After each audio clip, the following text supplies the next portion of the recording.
determinado. Hoy el precio de, no sé, del kilo de lechuga, no tengo ni idea, el precio del kilo de lechuga son 500 pesos, 600 pesos. Los precios constantes son aquellos precios que se han trabajado a través de los índices. Entonces, y los llevo todos a un momento determinado en el tiempo, que es lo que van a ver con Rolando con los índices de precios. Entonces, ¿cómo puedo saber yo si el precio de la lechuga el año pasado, porque yo digo, el precio de la lechuga hoy es 500 pesos y el precio de la lechuga del año pasado era 10 pesos? Pero con la inflación que hubo, yo lo que tengo que hacer para comparar esos dos precios es llevarlos ambos al mismo punto del tiempo para hacer la comparación. Y para llevarlo al mismo punto del tiempo para hacer la comparación es lo que van a ver con Rolando, que es la indexación. Por ejemplo, traer el precio de los 10 pesos del valor de la lechuga del año pasado a este momento. Y entonces ahí sí yo puedo comparar, y esos son precios constantes, son precios de distintos momentos en el tiempo, llevados todos a un único momento. Y es lo que me permite a mí comparar, sobre todo en países donde no existe prácticamente la inflación. De hecho, ahora sí hay inflación, pero si yo voy a Estados Unidos, por ahí la Coca-Cola vale $5, $1 o $2 hace 10 años y ahora, no ahora hay inflación en dólares. Pero bueno, digamos que hace 10 años valía 0,90 centavos de dólar y hoy vale $1, ¿sí? ¿Por qué? Porque ellos no tienen el problema inflacionario. Entonces, es poco lo que tienen que ajustar desde un momento anterior en el tiempo al presente. ¿Se entendió a grandes rasgos lo que expliqué? Después, por supuesto, Rolando lo va a llevar con la metodología y con la explicación en la clase. Pero un poco la idea es que ustedes con la clase de índices de precios les va a permitir a ustedes traer valores a un punto en el tiempo y que puedan ser comparables. Más, obviamente, esa metodología para nosotros es fundamental, porque yo no puedo estar comparando gestiones de hace 5 años con gestiones de ahora en pesos, porque no son para nada comparables. O sea, van a ver que ahí bajé las series de precios que tienen los índices, ahí bajé las series de precios, la última serie de precios, la base es el 2015, para que tengan una idea, porque obviamente esos índices tienen valores que si yo las tengo que tener una base de precios, ahí llegó Rolando. Si yo tengo que tener una base de precios desde hace 10 años, el número es con 8 ceros o 9 ceros. Por eso la última de las bases es del 2015. Hola, Rolo, ¿cómo estás? Hola, hola. Por ahí los estoy confundiendo un poco, pero les estoy de alguna manera poniendo en tema con los dos grandes temas que vas a dar vos, que son índices y inventario.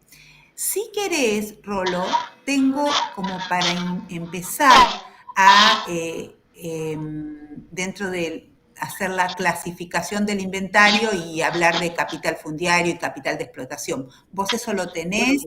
¿Lo das o...? algo resumido tengo de eso, sí, pero no sé si es justo lo que tenés vos, pero No, lo tengo súper resumido. Si vos ya lo das, ya directamente te dejo a vos en la clase. Si no, lo tenía preparadito bueno, como para arrancar, claro. para arrancar. Sí. Si vos lo tenés, te cedo. Si no, como vos Bueno, quieras. bueno, espera que voy a minimizar esto para poder compartir.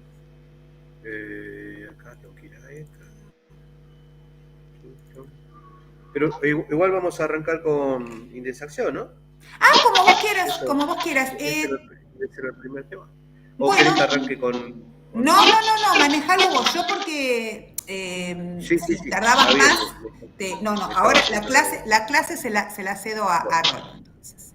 Yo listo, bueno, gracias. los dejo. Voy a abrir la clase de indexación. Lo que sí yo lo bajé del INDEC los índices, los últimos dos. ¿Querés que los ponga en el chat o vos se los vas a ver? Sí. No lo bajé. Iba a darle a un Bueno, ejercicio, pero todavía no. Bueno, ¿querés que se lo...? Bajé. Dale. Bueno, listo. Ahora se los mando por correo. Se los mando a los chicos por correo. Dale. Perfecto. Bueno. Y los dejo con Rolo. Y a ver, ¿dónde estoy? Ahí estoy. Bueno, hola Sofi, hola chicos, ¿cómo están? A ver si puedo compartir. ¿Todo bien, vos? Sí, todo bien. Tengo que ir acá, presentar, poner toda la pantalla, apretar acá y abrir esto y ahí.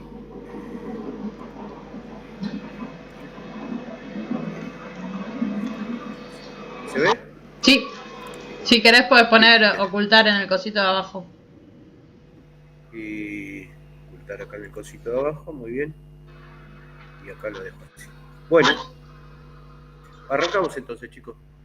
El tema de hoy es el problema de la inflación, que como todos saben es el crecimiento generalizado y continuo de los precios, de los bienes y servicios de una economía durante un tiempo determinado, en forma constante, ¿no? Dicho de otra manera, también podemos decir que es la pérdida del poder adquisitivo de la moneda. Y esto trae aparejado un montón de perjuicios, sobre todo para los cálculos que uno quisiera hacer para planificar a futuro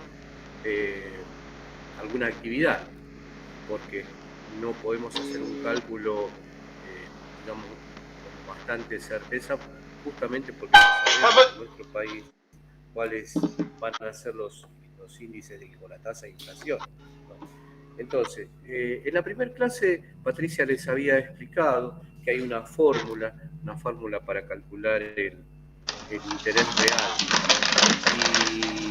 Y bueno, pero simplificando esa fórmula, si no hubiera inflación, podríamos hacer un cálculo más sencillo y decir, por ejemplo, que si alguien presta un dinero al 5%, supongamos 100 pesos, prestado al 5% anual, ¿qué va a pasar? ¿Qué les parece a ustedes si pasado el término de un año, contado el plazo, quien prestó esos 100 pesos, cuánto debería recibir? Hola. 105. 105, que es el capital más el interés, ¿no? De ese 5%. Pero suponiendo que la inflación hubiera sido del 3%, ¿qué va a pasar con ese 100% de ese capital que prestó? ¿Qué va a pasar si la inflación es del 3%? Iba a recibir menor porcentaje, un 102. En realidad, lo que va a recibir va a ser los 105, pero va a ocurrir que por motivo de la inflación, la pérdida del valor va a estar dado por ese 3% de pérdida de valor. Acuérdense que dijimos que la inflación es el aumento, el crecimiento generalizado y continuo de los precios, o, dicho de otra manera, la pérdida de valor. Entonces, ¿cuál es la pérdida de valor? Es ese 3%. Y en realidad la ganancia de haber prestado esos 100 pesos va a ser un 2%. Entonces, pero muchas veces ocurre que la inflación es superior a ese 5%. Entonces, quien prestó ese dinero no va a recibir nada. Al contrario, va a haber perdido poder adquisitivo de esa moneda cuando el interés pactado es inferior a la tasa de aumento de la inflación. Entonces, esto crea grandes problemas. Por un lado, como dijimos, para planificar a futuro alguna actividad. Y por otro lado, también para poder comparar valores que en el pasado tuvieron un determinado, digamos, un valor nominal determinado, y lo queremos comparar con valores de otro momento que ocurrieron a futuro, porque el efecto de la inflación enmascara, digamos, el valor real. Entonces, también la inflación perjudica en ese sentido para poder planificar. No podemos comparar valores históricos, valores del pasado, cuando existe inflación. Entonces, lo que vamos a hacer hoy es tratar de alguna manera de quitar, mitigar, compensar mediante algunas metodologías ese efecto de la inflación. Eso es lo que vamos a intentar explicarles hoy. Entonces, estos métodos utilizados son 4. Uno de los métodos es para indexar o deflactar, se hace a través de una fórmula, ahora se las voy a pasar. Yo había preparado algún ejercicio, explicárselo al pizarrón, pero vamos a tratar de hacerlo lo más clarito posible, así. El otro método es comparar los valores de nuestro peso con una moneda que se supone tiene una cierta estabilidad respecto a, digamos, a la inflación. En este caso vamos a usar el dólar, que es lo que generalmente utilizamos nosotros, aunque ya sabemos que... Ay, pensé que era un polvo nomás, y acá estoy arreglándole. Primero, ella tiene mi buzo puesto, pero bueno, y acá estoy arreglando. ahora estamos acostumbrados muchas veces a comparar con una moneda que creemos estable, en este caso el dólar. El dólar también tiene esta metodología de comparar con el dólar, que tiene también sus desventajas, porque el dólar no es que va acompañando al ladito a la inflación, sino que el dólar muchas veces se queda estancado por el tiempo. Los intereses que genera, o digamos, el porcentaje de inflación, la tasa de inflación va creciendo, y el dólar se va quedando. Entonces, depende del momento en que utilicemos esta metodología, va a ser más o menos acompañando el proceso. Y de repente el dólar, ¡plum!, de un día para otro subió. Entonces, hay que tener en cuenta cuando comparamos con el dólar, justo cuál es el momento, y si no, tener una proyección más o menos de que tendría que ir aumentando al compás de la inflación. Porque al final el dólar se equipara con la inflación. Otro método es el egresos en unidades de productos. Es comparar productos con productos para ver, ya vamos a ver la metodología, se la voy a explicar. Como, por ejemplo, cuánto es el costo de producir algo con el precio que recibo en ese momento de haber producido, qué sé yo, trigo, soja. Y después hay otra metodología que lo que hace es comparar precios relativos. Cuántos litros de gasoil lo puedo comparar con kilos de novillos, o cuántos kilos de novillos con kilos de ternero, cuánta soja con maíz, o cuánto maíz con kilos de cerdo. Es la comparación de precios relativos. Ahora lo vamos a ir viendo. Pero son estos 4 métodos que vamos a tratar de explicar. Estos métodos generalmente se utilizan por separado, o utilizamos uno o utilizamos el otro. Cuando utilizamos 2 métodos al mismo tiempo, no dan los mismos resultados, no pueden compararse los resultados entre método y método, porque no necesariamente, calculo que casi nunca da igual, comparado, para darme una certeza de que yo estoy quitando el efecto de la inflación por un método o por otro. Simplemente estos métodos nos sirven para poder tomar decisiones ante alternativas que se nos presenten.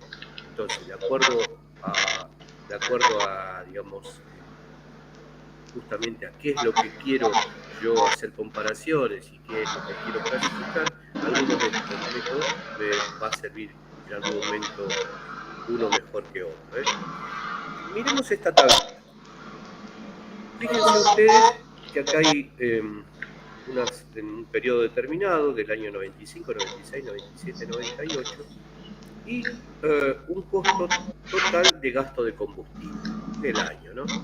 Acá hay números, no necesariamente son gastos reales, sino gastos para que yo les pueda explicar algunas cosas. Vamos a suponer que el gasto total de combustible del año 95 es de 260, en el 96 de 290, en el 2000, en 1997 de 380 y en el 98 de 390. Si yo quisiera comparar estos precios del costo por año, a simple vista yo les preguntaría, ¿cuál es el año de mayor costo en gasto de combustible? Y ustedes, evidentemente, ¿cuál me dirían?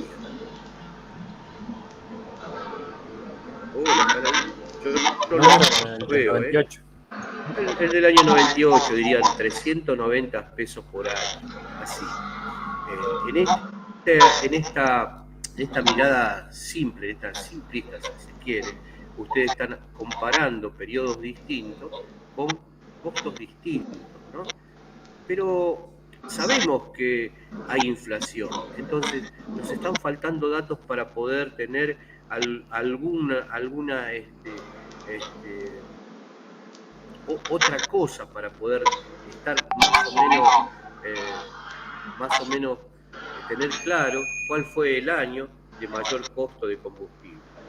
Una de las cosas que tenemos que tener en cuenta es saber si trabajamos las mismas cantidades de hectáreas para el gasto de combustible. Y otra, más importante también, es saber si el precio del combustible fue el mismo. Entonces, vemos acá que el precio del combustible fue 0,26 pesos por litro a 0,39 en el último año. La cantidad de hectáreas trabajadas son las mismas. Entonces, ese valor que antes veíamos acá a simple vista, teniendo en cuenta solo el valor total, que lo tenemos volcado acá también, nos está aclarando la situación. Si trabajamos lo mismo, el único elemento que hace que cambien este costo total por año es el precio del combustible. Entonces, acá vemos cómo el precio de combustible, al aumentar año tras año, genera un costo total diferente cuando queremos comparar.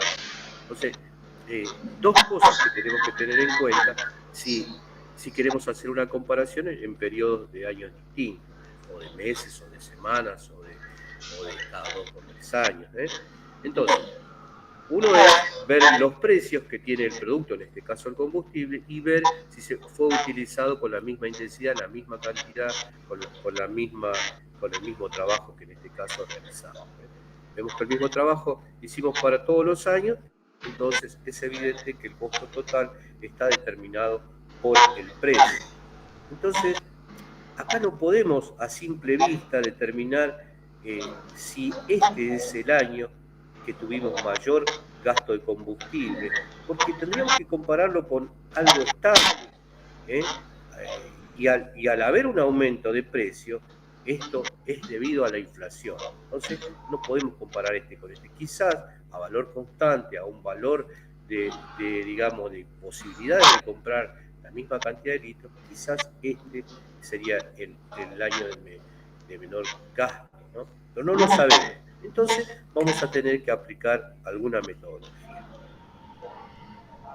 Bueno, ahí vemos que el precio de gasoil es el que varió. Para eso entonces utilizamos algunos índices. Y acá hay una definición de lo que es un número índice. Es una estimación estadística que se utiliza para mostrar los cambios cuantitativos en una variable o grupo de variables relacionadas con respecto al tiempo. Para poder relacionarlo con respecto al tiempo tenemos que tener un punto de partida. Entonces, el punto de partida lo tomamos como base para poder comparar. Y ahora después les voy a ir explicando. a partir del cual, si por ejemplo,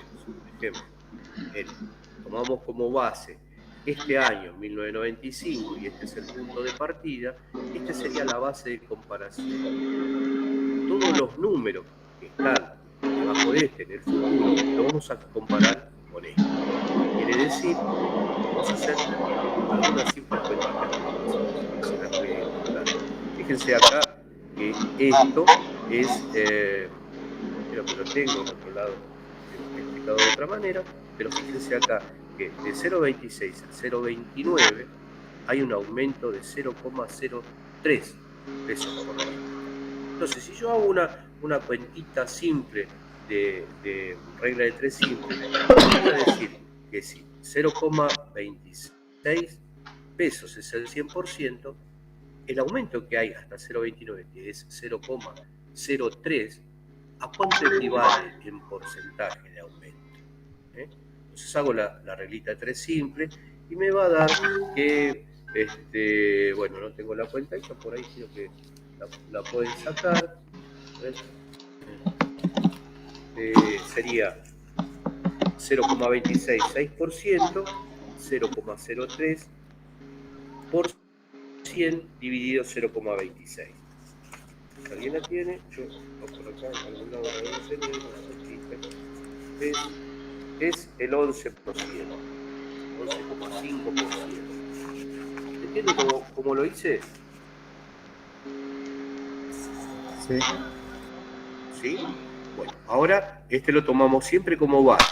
Ahora vamos a ver 0,38. 0,38 respecto a esta base hay 0,12 de aumento. Hacemos esa misma cuentita simple. Si 0,26 es el 100% que lo tomamos como base, 0,38 ¿cuánto es? Cuando hacemos la cuenta, que me va a quedar 0,38 por 100 dividido 0,26, eso me va a dar un porcentaje de aumento del 46% respecto a esto. Y así hacemos con todo. Bueno, ahora bien, quedémonos con esto y vamos avanzando un poquito. Esto lo voy a saltear, esto lo voy a saltear. Y vamos a ver acá.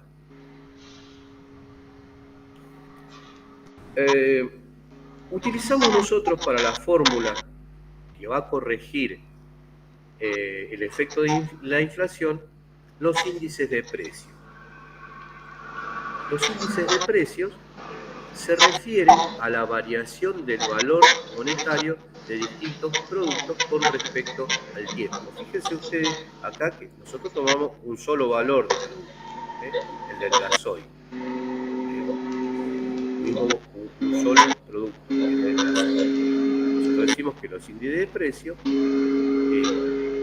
se refieren a la variación del valor monetario de distintos productos.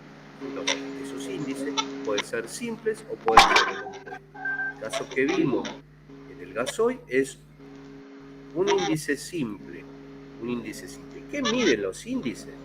Los índices miden o se representan o nos representan a nosotros la tasa de inflación.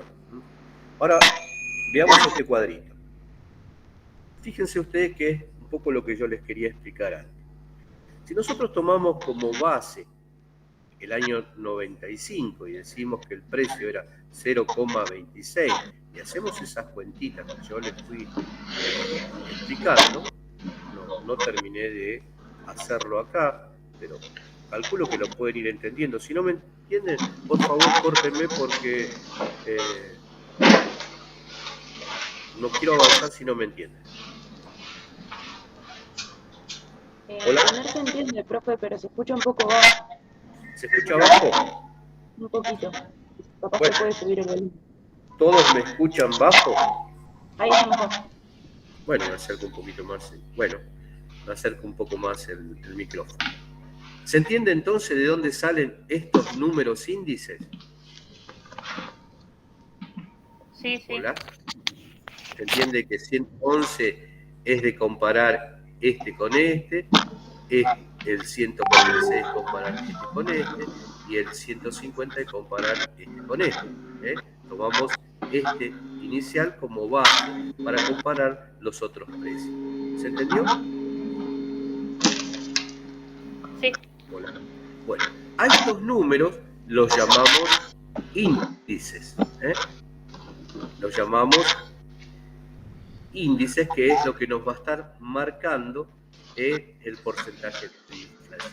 Si ustedes ven acá, van a ver que entre este, que fue digamos, el punto inicial o la base, hay un 11,5%.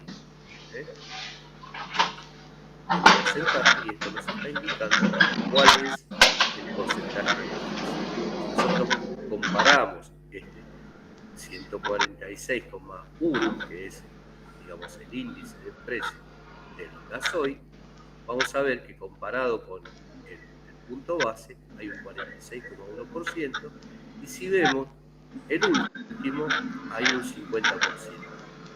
¿Es verdad que hay un 50%? Y sí, porque si en 1995 era 0,26 el precio del gasoil, si en 1928 es 0,39, la diferencia que hay acá es el 50%. ¿Se entendió? Entonces, así se calculan los índices que vamos a utilizar luego para algunas fórmulas que yo les voy a dar. Bueno, escucharon nombrar seguramente a los índices de la canasta familiar, que es como se calcula, cómo afecta la inflación en los ingresos que tiene una familia tipo. ¿Escucharon nombrar alguna vez? Sí. Los índices de la canasta familiar. Sí, sí. Bueno, esos son índices compuestos. La canasta contiene un montón de productos, no como en el caso anterior, que solo estábamos teniendo en cuenta un solo producto, que era el gasoil. En los índices compuestos, llamados canastas de productos, canastas de insumos, se ponen un montón de elementos que obviamente forman parte de las necesidades en la canasta, digamos, de familiar, las necesidades que tiene una familia tipo para poder, digamos, pasarla medianamente bien. ¿Y qué incluye ahí? Incluye el alimento, y dentro de los alimentos las bebidas, los quesos, los fideos, las verduras, un montón de elementos, pero además incluye cuestiones que tienen que ver con la educación, guardapollos, libros, mochilas, y además incluye algunas otras cosas que tienen que ver con la distracción, ¿no? Como algo de las vacaciones, alguna salida al cine, qué sé yo, todas esas cosas que necesita una familia tipo. Como verán, esta canasta está compuesta por un montón de productos. Y esos productos varían su precio a lo largo de un tiempo, no de la misma manera. Siempre los valores de aumento, a veces de los alimentos es más caro, a veces de la indumentaria, a veces de los colectivos, el transporte, van variando los precios. Entonces lo que se hace en una canasta es ponderar esa tasa de inflación de los productos y tomar un valor promedio. Y de esa manera se toma el índice de la canasta del consumidor minorista, ¿no? A nivel minorista. Entonces, para que nosotros podamos comparar algunas cuestiones que tienen que ver con los insumos que atañen a la producción agropecuaria, se utilizan índices de una canasta especial, de una canasta que englobe o que contenga un montón de insumos que forman parte de lo que necesitamos nosotros para producir. Y se utiliza índices que ahora ya se los voy a ir marcando. Lo que utilizamos nosotros es el índice que se llama IPIM. Es una sigla, y ahora se los voy a ir mostrando para que ustedes se lo graben, porque hay otros índices con nombres parecidos y no quiero que se confundan. Calculo que a la vista lo van a poder identificar. Entonces, ¿qué va a pasar? En esa canasta siempre está compuesta con los mismos insumos y se van tratando de ir registrando a través de encuestas, a través de toma de datos, a través de estudios, cómo van aumentando los diferentes lugares donde se venden estos insumos, y se van generando cuál es el aumento de cada uno de ellos. Luego se pondera un valor promedio y de esa manera el INDEC muestra el índice de inflación que afecta a un nivel mayorista del producto que intervienen en la canasta. Entonces nosotros vamos a trabajar con índices de una canasta, o sea, con índices compuestos. Bueno, esto que más o menos se los comentaba, está definido acá, que es una canasta, qué es lo que interviene en la canasta, pero además también en la canasta se toman como base un punto de partida, para poder comparar. Siempre se toma un punto de partida para decirle, este es el punto de partida y este es el 100% o valor 1, a través del cual voy a ir comparando en el futuro cómo fueron aumentando los precios de los bienes y servicios. Y de esa manera se calculan los índices de las canastas. Esto que lo calcula el índice. Ahora, la próxima diapositiva voy a mostrarles algunos índices que se fueron calculando a lo largo del tiempo. Y ustedes saben que también tuvimos cambios de moneda, muchas veces en Patacón, otras veces en Austral, otras veces encontramos un montón de ceros. Y claro, a través del tiempo no se podían comparar. Entonces, ¿por qué? Porque la base de comparación era una y luego teníamos que quitarle o sacarle los ceros. Fue todo un lío. Entonces, hubo en algunos momentos índices que se llamaban de esta manera. El IPM, índice de precios al por mayor de transición, cuando tenía una base en 1981 y se utilizó hasta 1995. A partir de ahí hubo otro indicador desde 1996, una serie oficial con base en 1993, y es estas son las siglas, SIPM, que significa Sistemas de Índices de Precio Mayorista. Y entonces, este sistema de índices de precio mayorista engloba o abarca otros índices. Y estos otros índices son estos. El IPIM, Índice de Precios Internos al por mayor. IPIM significa esto, índice de precios internos al por mayor. Otro índice que está dentro del sistema de índice de precios mayorista es el IPIB,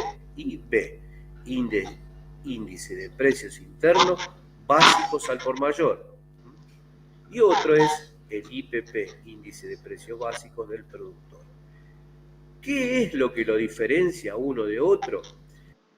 En general, lo que diferencia es que algunos incluyen a bienes que están en el mercado, que son de producción nacional, pero que también incluyen a los importados. En algunos casos incorpora el IVA, en algunos casos incorpora el impuestos internos, y también en algunos casos incorpora el impuestos al combustible. Esas son las grandes diferencias. Entonces, depende qué es lo que queremos calcular nosotros para poder quitarle la inflación, cuál es la más útil, será el índice que nosotros utilicemos. Por ejemplo, ya dijimos que el índice de precio al consumidor mide la variación promedio de los precios minoristas de un conjunto de bienes y servicios que representan el consumo de los hogares en un periodo específico. Ahora, vamos a al IPIM, índice de precios internos al por mayor. Acá está la definición. Mide la evolución promedio de los precios de productos de origen nacional, y lo que está en rojo es lo que en los otros índices por ahí no se tiene en cuenta. Nacional e importado ofrecidos en el mercado. Los precios observados incluyen el IVA, los impuestos internos y otros gravámenes contenidos en el precio, como el impuesto a los combustibles. Este es el que vamos a usar nosotros, el IPIN. Esos datos del IPIN, decía Patricia que se los iba a pasar, los últimos índices, que podríamos utilizarlo como para mitigar el efecto de la inflación en estos últimos tiempos. Bien, ahora, los otros índices, que era el índice de precio interno básico al por mayor, tiene igual cobertura que el IPIN, pero en este caso los precios no incluyen el efecto impositivo, o sea, ninguno de los impuestos, ni al combustible, ni el que habíamos marcado en el IPIN, gravámenes contenidos en el precio. En el índice de precio interno básico al mayor no están incluidos. Yo esto se los explico para que sepan que hay otros índices que se pueden utilizar y a veces ayudan al productor en sus decisiones, ¿no? El otro que yo les había marcado, finalmente índice de precio básico al productor, es diferente. Sí. ¿En qué caso nosotros podríamos usar IPIB? Porque, o sea, ¿en qué situación no nos interesaría el IVA?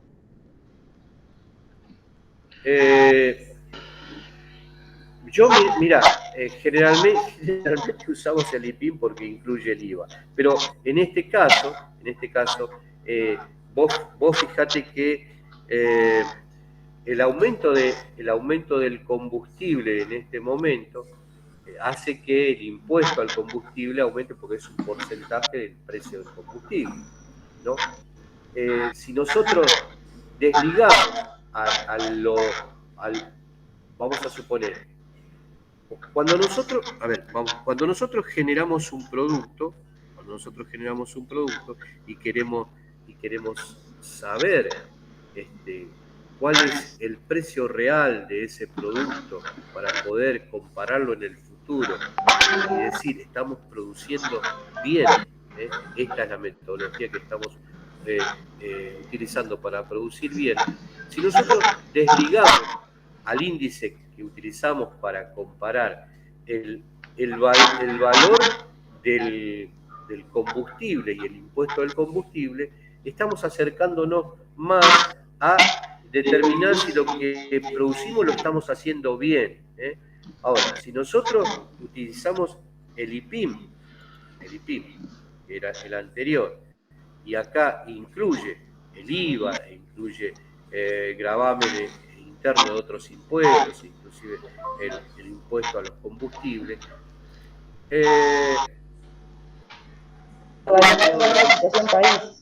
Claro, eso está determinado por la situación país, que ojalá no hubiera inflación, ojalá no hubiera estas distorsiones tan...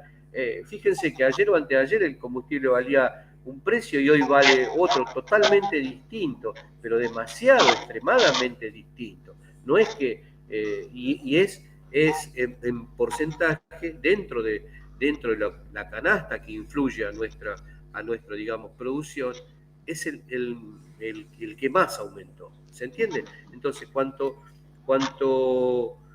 menos querramos incluir en ese cálculo a la situación, digamos, del país, a todo lo que nos está pasando en este momento, más, digamos, tendríamos nunca tenemos la certeza. Ustedes saben, como lo dijimos al principio, nunca tenemos la certeza de que esos valores a los cuales arribemos se den. Pero estaríamos un poquito más cerca de lo que nos da la pauta de que estamos produciendo bien y no que el resultado esté distorsionado completamente por estas cuestiones del país, ¿no? Entonces, es para eso, elegir uno. Lo importante es que nosotros sepamos que cuando utilizamos uno y otro, estamos haciendo una consideración, haciendo un supuesto, que el combustible no tiene en ese caso gravámenes, que no nos está cobrando impuestos sobre algo que utilizamos que es importante, para poder comparar después otras cuestiones con el mismo índice. No es lógico que algo lo comparemos con un índice y otra cosa que nos interesa para tomar alguna decisión, hagamos los cálculos con un índice distinto. Tomamos uno, tomamos otro, para que todo sea, digamos, comparativo. Yo por eso les digo que vamos a utilizar nosotros es el IPIB, índice de precios internos al por mayor. Este incluye todo. Este incluye todo. Bien, ya todo más claro. Entonces, lo que vamos a hacer es utilizar la metodología, el primer método, que se llama indexar. Vamos a usar una fórmula y nos va a permitir actualizar el valor de los bienes o deudas o gastos, intentando corregir la depreciación que se genera en la moneda por efecto de la inflación. Y vamos a utilizar para esta metodología índices que los vamos a obtener del índice. Indexar es llevar los valores de un bien hacia el futuro, quitándole el efecto de la inflación. Y después está, digamos, lo contrario, que es deflactar, o sea, llevar hacia atrás en el tiempo los valores que tiene un bien hoy para ver cuál es el valor real hacia atrás. Quizás ahora cuando les muestre el cuadrito van a entender mejor esta diferenciación. Pero primero tengamos en cuenta esto. ¿Qué es valor real y qué es valor nominal? El valor nominal es el valor que tiene un bien en un determinado momento. Ahora vamos a ver si tengo más adelante. Por ahora quédense con esta definición y yo en un cuadrito se los voy a explicar mejor y les va a quedar bien clarito. Valor nominal es el valor que tiene un bien en el momento donde yo lo estoy calculando. Y a eso se llama, son sinónimos, pesos corrientes. Y el valor real es el valor que tiene un bien después de haberle quitado la inflación. Y a eso se llama valores constantes o pesos constantes. Ahora en este cuadrito yo les voy a mostrar esto que les estoy diciendo. Acá tenemos, hay dos cosas que analizamos cuando analizamos los índices y cuando analizamos la inflación. Lo que hacemos es tener una serie histórica de análisis, en este caso año y meses.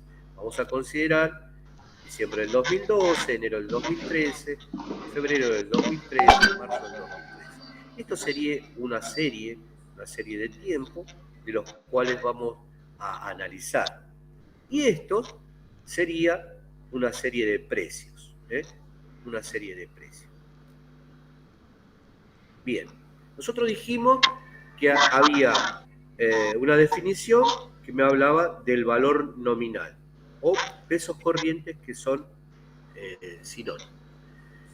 ¿A qué llamamos entonces valor nominal o peso corriente? Al valor que tiene un bien o lo que nos cuesta o el valor de una venta o el precio que pagamos por cierta compra o algo que vendimos. A ese valor es el valor de ese momento. 1.300 es el valor de este momento, de diciembre de 2012. Esto se llama valor nominal o pesos corrientes. 1.370 es el valor nominal o precio corriente de las ventas, en este caso que tenemos como ejemplo de venta de enero del 2013. 1.450 es el valor nominal o precio corriente de las ventas de febrero del 2013. ¿Se entiende? Es el valor que tiene lo que estamos analizando de este momento. ¿Se entendió? 1.550 es el valor corriente o nominal de este momento. ¿Sí? ¿Se entendió? Sí, sí. Muy bien. Entonces, lo que nosotros queremos saber es cuál es el valor real, cuál es el valor que tiene esto como poder adquisitivo en este momento y en este momento o en este como valor real que nos permite calcular qué cosas, cuál es su poder adquisitivo de la moneda, cuál es el poder adquisitivo de la moneda. Porque evidentemente si hay inflación, el poder adquisitivo de 1.300 en este momento no es el mismo poder adquisitivo que tiene la moneda en este momento. Entonces, lo que quiero saber es yo cuál es el valor constante o valor real, que ese era el otro término que nosotros habíamos planteado acá, el valor real o pesos constantes. Entonces, para eso utilizamos los índices. Y para eso utilizamos una formulita. Esta formulita a veces nos las acordamos de memoria, a veces nos las anotamos en un costadito para tenerla de ayuda a memoria, a veces nos es más fácil, utilizamos reglas mnemotécnicas y a veces, como me pasa a mí, me la olvido. Pero ustedes sepan que existe esta fórmula para poder calcular los valores constantes o valores reales. La formulita es así. Precio constante, esto anótenlo si quieren, precio constante del mes destino. Ahora me falta aclarar algo. ¿A qué llamamos mes destino? Vamos a suponer que nosotros queremos llevar todos estos valores nominales a este mes. Saber estos valores, llevándolos a marzo del 2013, ¿qué poder adquisitivo tienen? Entonces, todos estos valores corrientes los vamos a llevar al valor constante de marzo del 2013. A este lo llamamos mes destino. Si, por ejemplo, el mes destino sería febrero del 2013, todos estos valores nominales o precios corrientes los vamos a llevar a febrero del 2013 y este sería el mes destino. ¿Se entiende? ¿Me entendieron hasta ahí?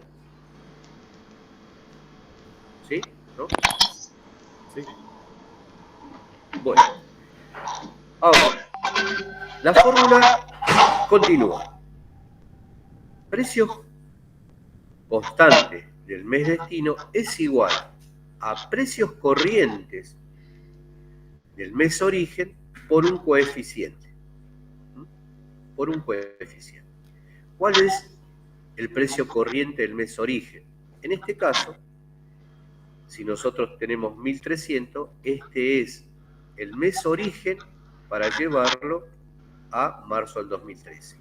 1.370 es el precio corriente de este mes origen para llevarlo al mes destino, que es marzo del 2013. Este es el precio corriente de febrero de 2013 que lo voy a llevar a marzo del 2013. ¿Se entendió cuál es el precio corriente?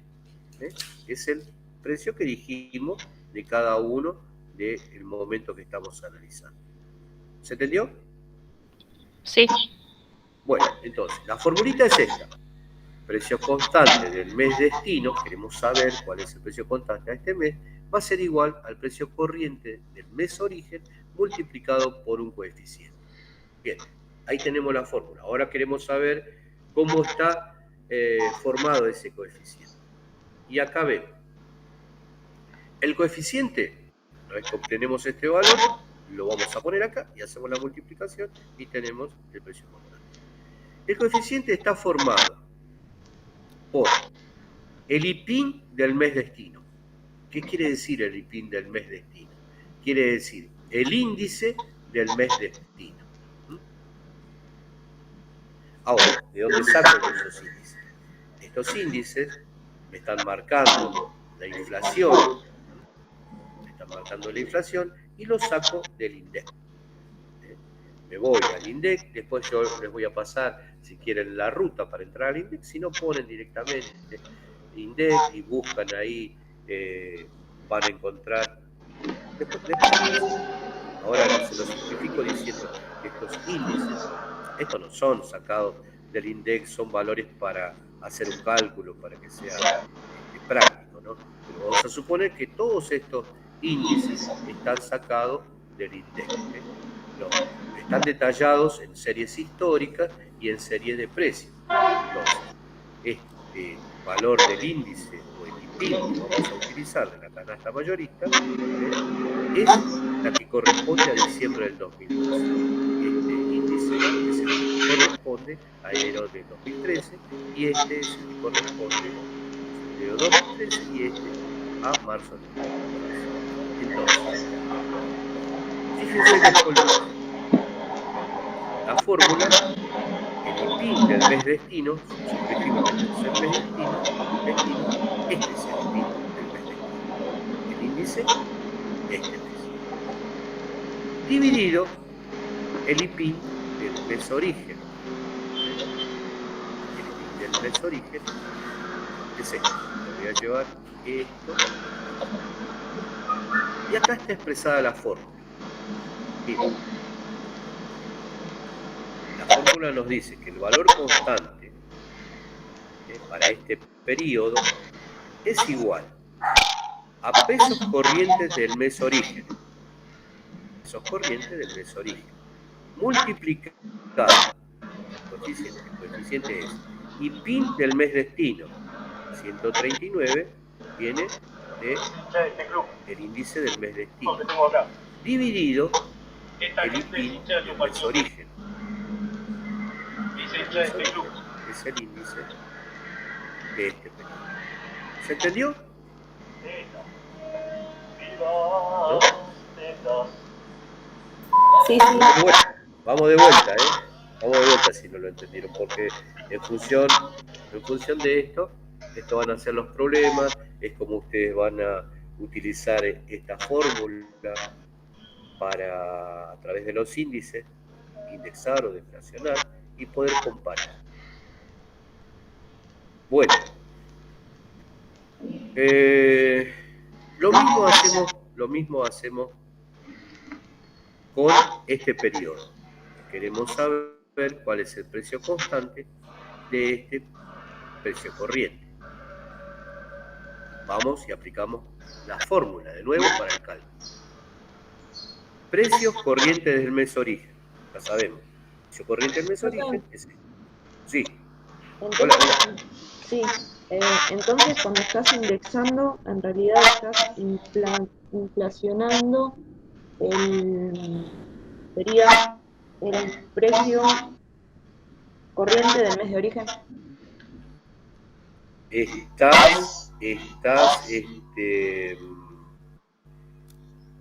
No entiendo qué sería inflacionando. No, o sea, estás llevando hacia adelante el precio. Estás indexando. Claro, pero estás comparando los dos valores porque estás llevando hacia adelante el precio corriente del mes de origen. Así sería. Claro, para encontrarle un valor constante. Ahora está buena la pregunta. Mira acá.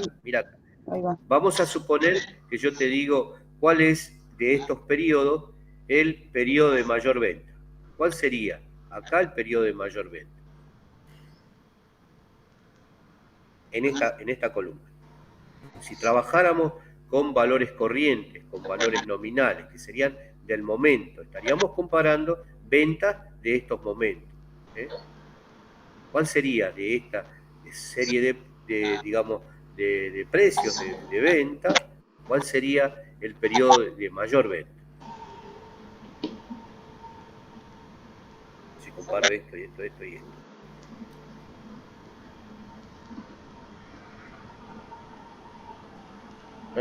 ¿Cuál sería? Si yo comparo acá, con valores corrientes. Hola, hola, ¿me escuchan? Yo no los veo, así que no sé si me están escuchando, estoy hablando al vacío. Sí, sí, se escucha, Rolo. Bueno. Con valor corriente en marzo, pero con valor real. Con valores corrientes en marzo. Y ustedes saben que si nosotros comparamos la venta de un mes, digamos, que está después del pasado, acá hay un efecto de la inflación. Y diríamos, de repente, y una cuenta simplista, el mes de marzo del 2013 es el periodo de mayor venta. Y estaría correcto. Si no hubiera inflación, estaría correcto. Pero acá hay un efecto de la inflación. Acá hay un efecto de la inflación. Entonces, tendríamos que ver cuál es el poder adquisitivo de ese dinero corriente en el mes de marzo comparado con el resto de los demás.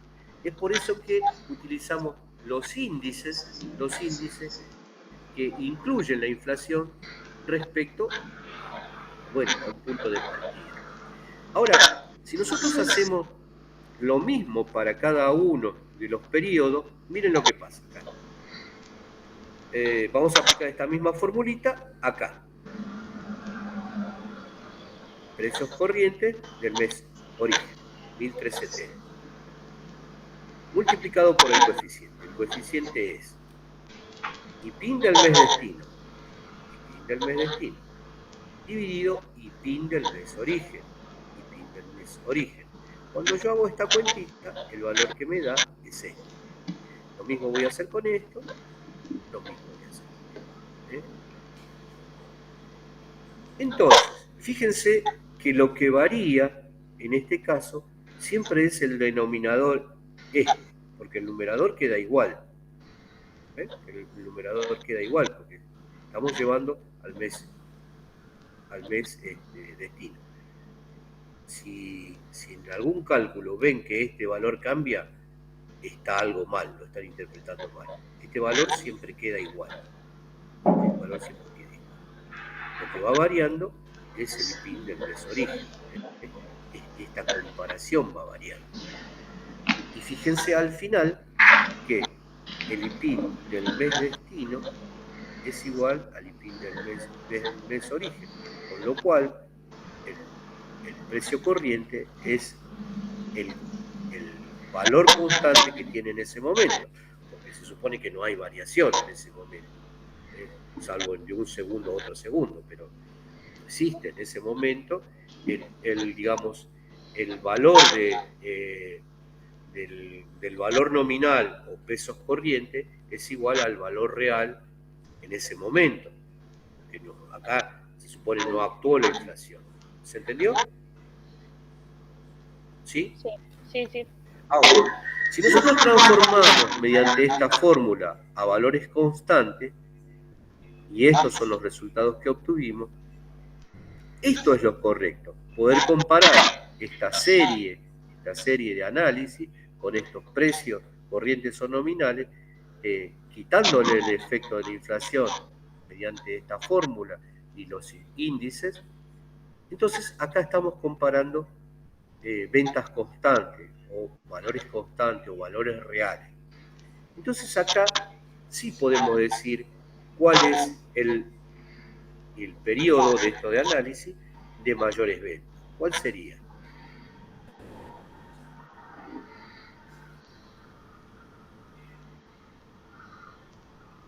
Diciembre. Diciembre del 2012. Diciembre del 2012, comparado a valores reales, fue el periodo de mayor venta del análisis.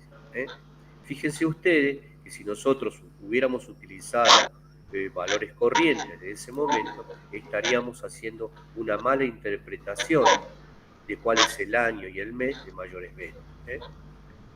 ¿Se entendió?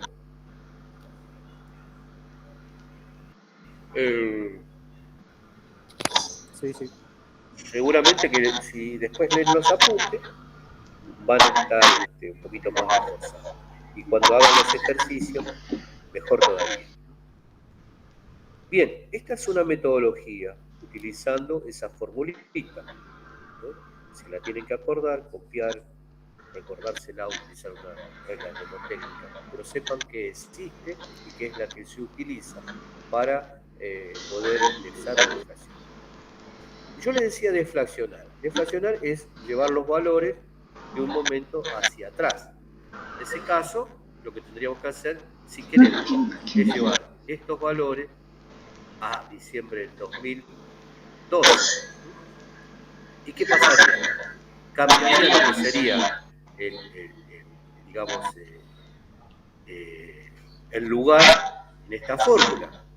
¿Por qué? Porque ya el mes origen sería este y el mes destino sería este. Se utiliza la misma fórmula, pero hacia donde queremos llevar los precios cambia el número en esta fórmula. ¿Se entiende lo que les digo? Pero también podríamos llevar los valores a enero del 2013. En ese caso, este va a ser el mes destino, y este va a ser el mes origen que vamos a llevar acá, y estos dos van a ser los meses orígenes que vamos a llevar al mes destino, o al periodo destino. ¿Se entiende? La fórmula es la misma, lo que va a cambiar va a ser el origen y el destino, hacia dónde queremos llevar. Si todo esto lo llevamos para diciembre del 2012, estamos deflactando. Entonces, si queremos llevar a enero del 2013, para acá indexamos y para acá deflactamos. Pero la fórmula es la misma. ¿Se entendió? Les dije una trampa que quería utilizarla para el parcial, pero bueno, ahora ya la saben. Si la entendieron, la van a poder utilizar. Bueno, ¿querés agregar algo, Sofi? No sé si Patrick está o... No, se fue Patrick, que tenía otra reunión. Me avisó. Sí, no, yo creo que se entendió bastante. Los chicos. Ejercitándolo por ahí, después va. Sí, obvio. Sí, yo había preparado como para ir hoy, me preparé un montón de fotocopias, me van a servir para la próxima, pero para hacer un ejercicio. Pero igual en el campus creo que hay algunos ejercicios y les puedo mandar los que preparé por correo, así van practicando. Esto es lo que vamos a hacer los parciales, y esto es lo que en algún momento, para quitar el efecto de la inflación, podemos utilizarlo en cualquiera de las herramientas que les vamos a enseñar. Siempre utilizamos las herramientas como que no hay inflación, pero la realidad es que sí hay inflación. Bueno, punto y aparte, damos vuelta a la hoja. Vamos al segundo método. Seguimos con la misma serie de año y mes que vamos a analizar y seguimos con los mismos valores nominales o corrientes del ejemplo anterior. Solo que acá es compararlo con una moneda, con otra moneda, en este caso el dólar. Esto es muy simple. Lo que tenemos que hacer es tomar el valor corriente o nominal y dividirlo por el valor del dólar de ese momento que estoy analizando. ¿Se entendió? Entonces, si esto es pesos, 1.300 pesos, dividido 4,90 pesos, que es lo que valía el dólar en ese momento, lo que voy a tener es el valor en dólares. Voy a tener las ventas expresadas en dólares. ¿Se entiende? Este es muy fácil. 1.370, que está expresado en pesos, por el valor que tenía el dólar en pesos de ese momento. 1.370 dividido 5 y queda expresado en dólares, 270. Y así expresado en dólares para cada caso. Ahora, si yo comparo los valores en dólares de esta serie, el mes de mayor venta va a ser este, 103 dólares. Porque, por eso yo les decía al principio, no podemos comparar esta metodología con esta, porque en esta el periodo de mayores ventas era este, en precio constante. Y esta es este. Entonces, usted me puede decir, entonces, ¿para qué nos sirve? Un poco es esto lo que yo les decía. Los valores del dólar a veces se quedan estancados durante algún tiempo y después toman digamos, se emparejan al efecto de la inflación. Entonces, solo cuando se emparejan al efecto de inflación el valor del dólar, los resultados podrán ser parecidos. Este método con este método. Y eso es muy difícil, tenemos que dar justo en la tecla.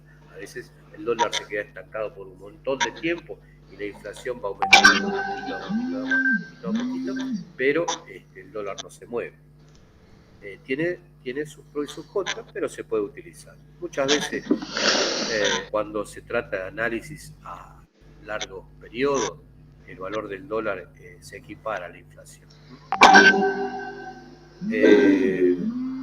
Bueno, esta es la metodología de comparar los valores corrientes o nominales con el valor de una moneda que se supone no sufre la inflación o acompaña la inflación.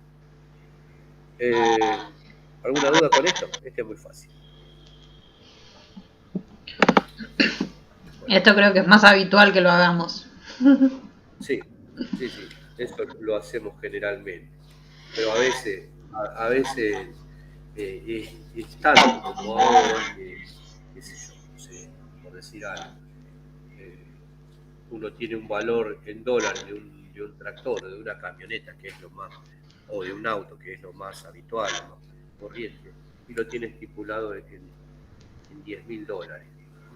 Entonces uno dice, si yo quiero mantener el valor del bien, que es una camioneta, siempre lo voy a poner en $10.000. Pero bueno, si yo mantengo eso, fíjense que hace 2 o 3 meses, y eran $10.000, eran 3.500.000. Y hoy es 7.850.000. Y ayer era 6 millones y pico. Y antes de ayer era 5 millones y pico.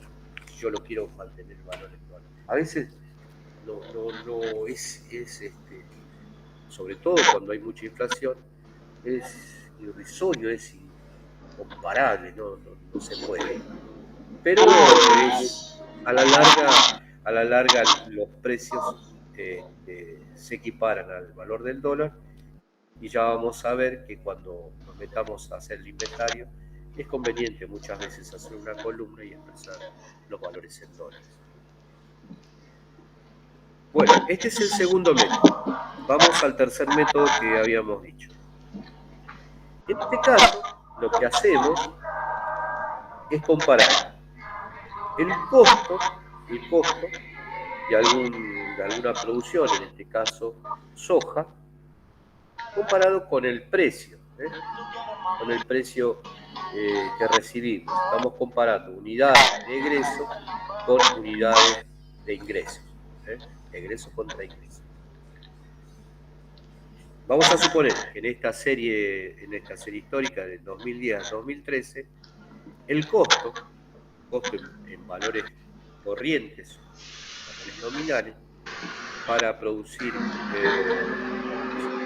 hectárea de soja, el costo, seguimos con esto, 1.300, 1.370, 1.450, 1.550, esto es lo que costaba si yo quería hacer una actividad por hectárea para producir soja. En ese mismo periodo de análisis, lo que recibíamos al vender la soja en pesos por quintales era 118,6 pesos por quintales en este mismo año. El año 2011, 130,7 pesos por quintales por este valor. Lo mismo para el 2012 y este valor. Lo que hacemos acá es comparar el egreso con el ingreso, con el precio que recibimos. Y hacemos esta cuenta. Costo sobre precio. Sería esto sobre esto. Esto sobre esto. Esa es la cuentita.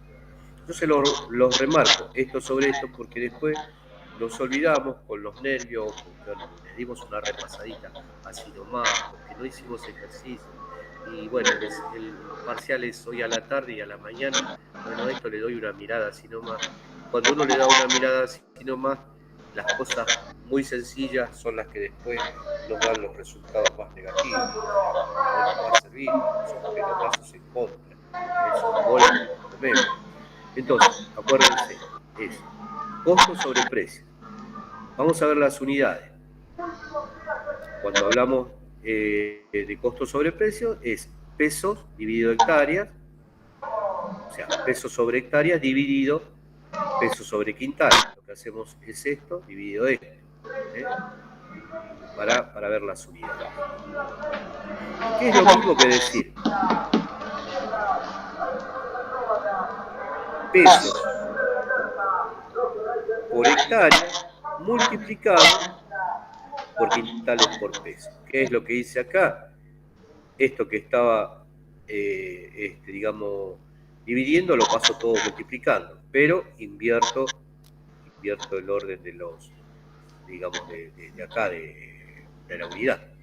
Va a quedar quintales por peso. Entonces después simplifico. Simplifico pesos con pesos y me va a quedar quintales por hectárea. Lo va a quedar arriba y lo va a quedar abajo, quintales por hectárea. ¿Se entendió cómo simplifico? Sí. Bueno, por ejemplo, el precio de la soja que va variando porque es también estacional, tiene variaciones estacionales. ¿Cómo se tomaría? ¿El precio de contado? Bueno, ese es otro tema, Hay varias maneras de establecer un precio, ¿no es cierto? Vieron que hay de contado, que hay a futuro, que hay varios tipos de mercado, ¿no?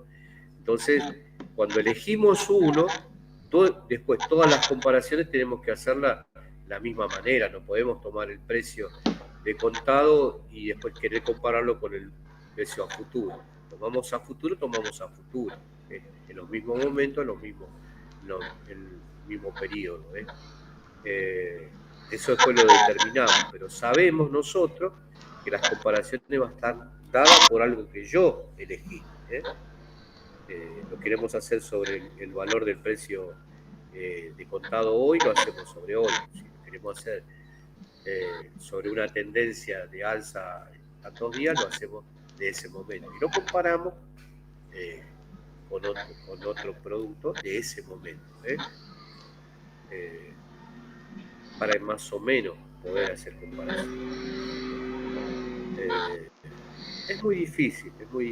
Cuando ya vieron todas las preguntas que se puedan hacer, a veces no tiene respuesta con certeza, porque la inflación es así, no sabemos qué va a pasar, ¿no? Es un mal que perjudica a todos los cálculos que podamos hacer cuando producimos. Por eso siempre, cuando explicamos la metodología, trabajamos bajo el supuesto que no hay inflación. Ojalá algún día no haya inflación.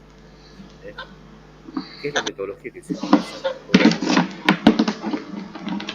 Bueno, vayamos a estos resultados. Entonces, cuando yo divido 1300 dividido 118,6, me va a dar este valor. 10,96. Después de haber simplificado las unidades, nos va a quedar 10,96 quintales por hectárea. ¿Qué estamos comparando acá? Lo que nos costó la hectárea en signo peso con los quintales de la hectárea. O sea, un rendimiento. Hacemos para todos igual. Si yo les digo cuál fue el año que yo podía suponer de mejores resultados en lo de mi producción, en este caso de soja, ¿cuál sería? Este, 2010, este 2012 o este 2013, para poder hacer una comparación.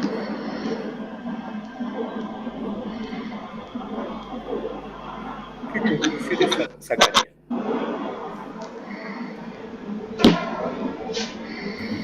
En el 2013 puede ser que tuvimos los menores costos por hectárea. Fíjate que los costos son mayores en el 2013.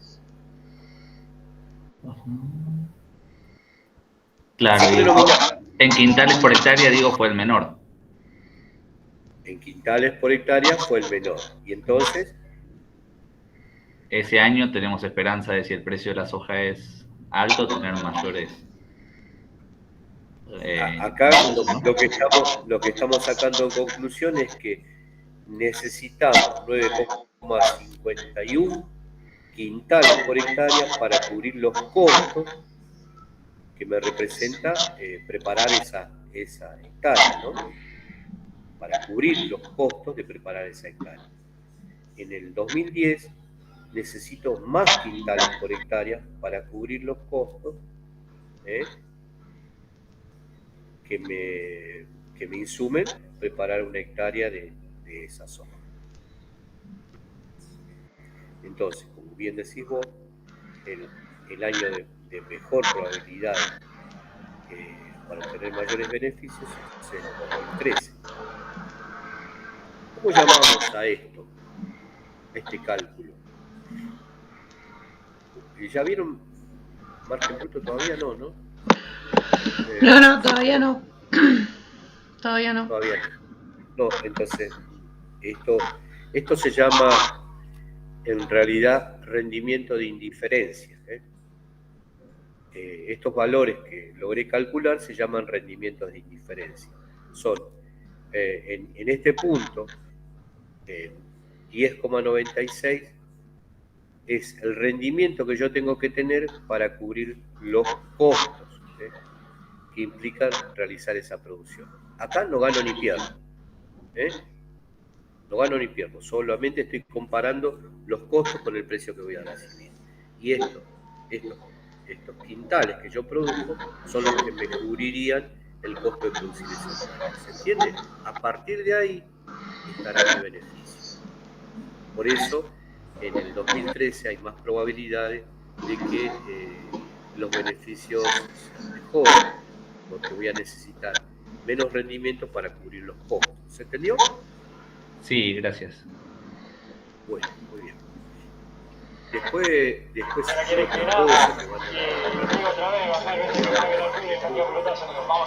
el precio de indiferencia, otro será, bueno, el precio y el rinde, obviamente. Bien, y ahora vamos al cuarto, Ahí no lograrías un valor real, lo que estarías haciendo es ajustando por cantidades, ¿no? Acá estamos, claro, esto es otra metodología, no es la misma. Nosotros nos vamos a inclinar por las que nos sirva para tomar decisiones. En este caso, alguien dice, bueno, mira, yo quiero saber cuánto necesito tener de rendimiento para cubrir los costos, está bien, salir hecho. Acá no estamos sacando valores reales, lo que estamos haciendo es comparar el precio y el costo en diferentes momentos, en este caso años, ¿no? Años distintos. Sirve para tomar decisiones cuando hay otra cosa que analizar que tiene que ver con cuestiones estacionales, que tienen que ver con ciclos que se vuelven a repetir. Sabemos que la sequía, sabemos que al revés, la cantidad de aguas que caen en determinada serie de años tienen una manifestación que se da a través de los años en forma cíclica. Entonces, si hago una serie más larga, esto para mostrar cómo es la metodología, pero si lo que voy a analizar son series más largas, yo voy viendo que la relación costo-precio van variando en función justamente del rendimiento, y el rendimiento está relacionado con que tengamos las condiciones óptimas para que produzca lo que tiene que producir, entonces voy a poder, si se quiere, aventurarme a decir, bueno, en este momento, con estas condiciones, yo voy a poder alcanzar este rendimiento. Y en estas condiciones me va a permitir que la cantidad mínima de rendimiento me cubra estos costos. Es para hacer comparaciones que se adecúen a lo que yo quiero tomar de decisiones. Pero que no termina solamente acá en esta metodología de comparar distintos métodos, sino que se adapten a algo que yo tengo en estudio. Acá también se pueden comparar no precios de soja, sino precios de cultivo de... Bueno, la soja también se hace de primera y de segunda, si no se pueden comparar también, porque por ejemplo, dentro de los costos para preparar una hectárea, algo significativamente importante es el costo de laboreo, ¿no? Después va a venir la semilla, pero el costo de laboreo es bastante significativo. Y para distintas producciones se las prepara de la misma manera, se prepara de la misma manera. Hablamos de algo tradicional, se disquea, se pasa doble para ir preparando el suelo, se pasa bien, vamos a comparar metodologías iguales, ¿no? Ya tenemos un costo. Después, si sembramos maíz, soja, girasol, es lo mismo. Lo que va a variar por ahí es el precio de la semilla. Por ahí, de acuerdo a las necesidades de los requerimientos nutricionales, por ahí un poquito fertilizante. Pero los precios tienen un precio distinto. Y eso lo que me va a hacer es poder comparar si entre estos tres, digamos, estas tres actividades de distintos cultivos, cuál es la que yo necesito menos volúmenes de rendimiento para cubrir los costos. El costo, como dijimos, del laboreo es igual. Cuando vayamos a calcular costo operativo de la maquinaria, es calcular cuánto me cuesta preparar el suelo para realizar una producción, independientemente de lo que incluya después la producción inicial. ¿Se entiende? Entonces, lo que intento mostrarles acá es una metodología que no termina en este cuadrito, sino en lo que ustedes puedan adaptarlo para tomar alguna decisión. ¿Se entendió? ¿Lo confundí? No, sí, se entendió. ¿Están ahí? Bueno, vamos al otro método, el último. Acá en este método lo que hacemos a veces es calcular valores relativos de producto a producto y entonces se expresan así, P sobre P, por ejemplo, trigo sobre girasol. Insumo por producto para comparar, por ejemplo, el precio del gasoil con el precio del trigo. Entonces se expresa así, insumo producto. Pero a veces, producto e insumo producto es lo mismo. Fíjense que, por ejemplo, en la producción de carne, el producir terneros es un producto, pero el ternero es el insumo para producir novillo. Entonces, si nosotros queremos comparar la relación flaco-gordo o ternero-novillo, el ternero es el insumo del producto que va a ser novillo. Estamos comparando producción de carne. Entonces, veamos este ejemplo. Lo que es importante señalar es que los precios relativos se expresan en unidades del denominador por la unidad del numerador. Quiere decir, si nosotros queremos hacer esta comparación, precio del novillo en septiembre de 1998, del novillo, es de 1,05 pesos por kilo. Y el precio del ternero en ese mismo mes es 1,20 pesos por kilo. Voy a comparar ternero con el precio del novillo. Y entonces, ¿qué es lo que voy a poner? El precio del ternero dividido el precio del novillo. Y eso me da 1,143 kilos de novillos por kilo de ternero. Esto que dije acá, los precios relativos se expresan en unidades del denominador, precio de novillo, por unidades del numerador. El precio del ternero es el numerador. Entonces, el resultado que obtengo de acá va a ser 1,143 kilos de novillo por kilos de ternero. ¿Se entendió? Sí. Hola. ¿Qué conclusión puedo sacar de esta comparación? ¿Qué conclusiones podemos sacar?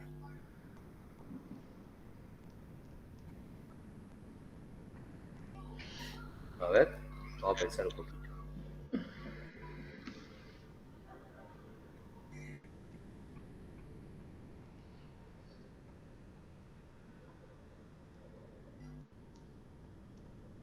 Hola. ¿Cuántos estamos? ¿5, 6? ¿3, 4? 10 en total. 10, somos unos cuantos. A algunos se les tiene que caer una idea. Que el precio del ternero es más caro que el del novillo, ¿no? Siempre. Que el precio del ternero... O sea, necesito...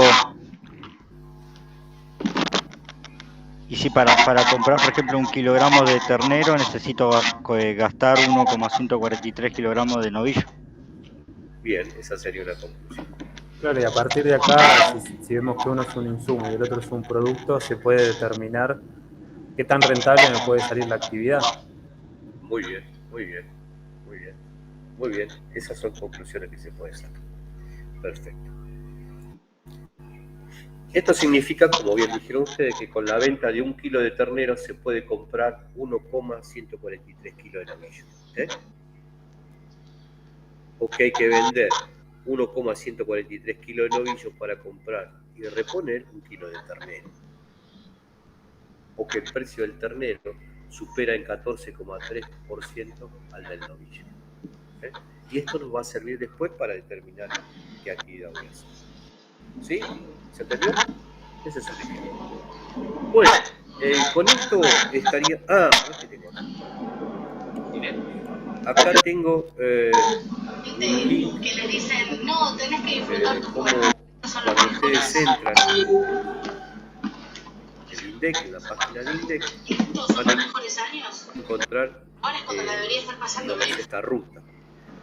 Si ustedes quieren llegar a estos valores del IPI, que es lo que vamos a utilizar nosotros, ¿qué tengo que hacer para empezar a podemos utilizar en cualquier momento?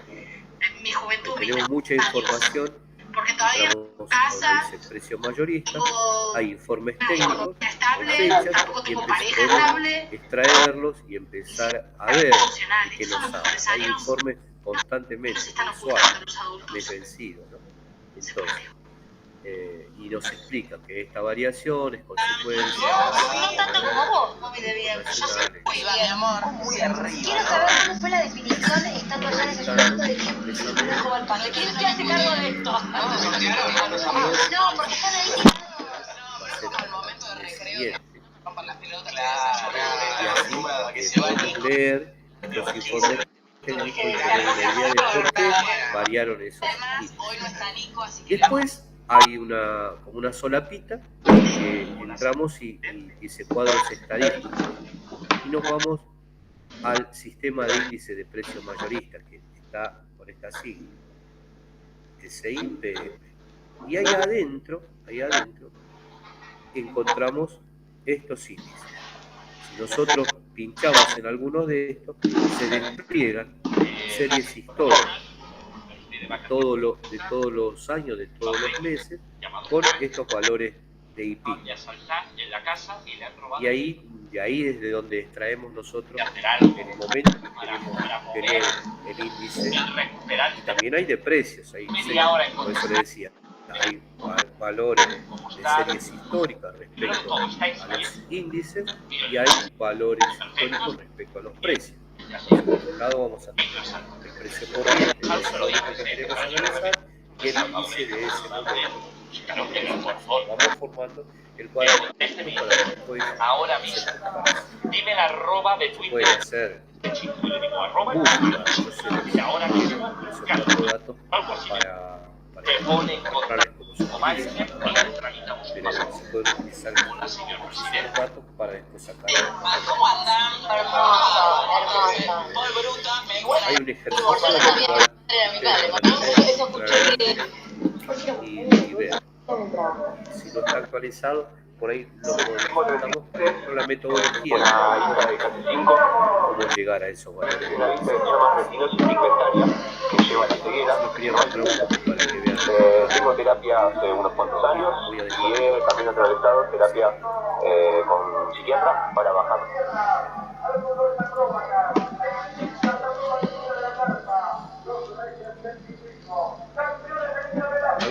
Sofía, alguna aclaración, algo que te parezca que no, creo que no. También lo mismo que cuando hagan ejercicios y eso les va a salir igual, no, ya con las fórmulas y siguiendo el procedimiento, yo creo que no van a tener mucho problema. Bueno. En el apunte también está explicado. Los apuntes están y hay algunos ejercicios que van a ser muy parecidos a los que tuvimos en el pasado. Bueno, esta es la clase de indexación. Ahora si quieren hacemos